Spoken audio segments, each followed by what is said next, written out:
அனைவருக்கும் ஆனந்தமான இறைவணக்கம்.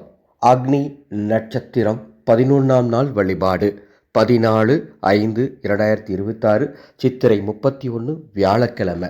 இந்த வழிபாடு செய்யறதுனால குபேர பகவானின் பரிபூர்ணமான அருளால் குபேர யோகம் ஏற்படும். எப்படி வழிபாடு செய்யணும்? சூரிய பகவான் இருக்கும் நேரத்தில், ராகு காலம் யமகண்டம் நேரம் தவிர மற்ற எந்த நேரத்தில் வேண்டுமானாலும் இந்த வழிபாடு செய்து கொள்ளுங்கள்.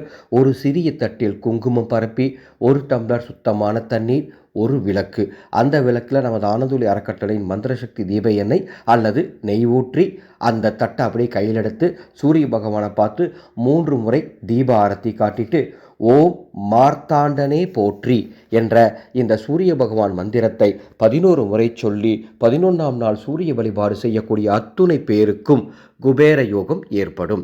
வழிபாடு முடிச்சுட்டு அந்த குங்குமத்தை எடுத்து பிரசாதமாக நீங்கள் பயன்படுத்திக்கலாம். உங்கள் வீட்டில் இருக்கவங்களுக்கு தரலாம். இந்த சேனலை இது வரைக்கும் சப்ஸ்கிரைப் பண்ணிக்கோங்க. அன்பு சொந்தங்களே, வாடகை வீடோ சொந்த வீடோ, அந்த வீட்டில் உங்கள் குலதெய்வம் இருந்தால் தான் நீங்கள் செய்கிற காரியத்துக்கு உங்களுக்கு வெற்றி கிடைக்கும்.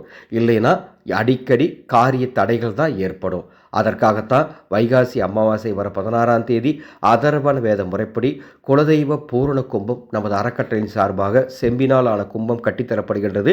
இதை வாங்கி வீட்டில் வச்சா போதும், குலதெய்வத்தோட அருள் முழுமையாக கிடைக்கும். பூஜை பண்ண வேண்டாம், மந்திரம் சொல்ல வேண்டாம், வாங்கி வைத்தால் போதும். இந்த பூரண கும்பம் உங்கள் குடும்பத்துக்கு வேணும்னா மேலே உள்ள வாட்ஸ்அப் எண்ணுக்கு பூரண கும்பம்னு ஒரு மெசேஜ் அனுப்புங்க. அதனுடைய பதிவு கட்டண விவரங்கள் தருகின்றேன். ஆனந்த மலரட்டும், ஆனந்த ஒளி பரவட்டும்.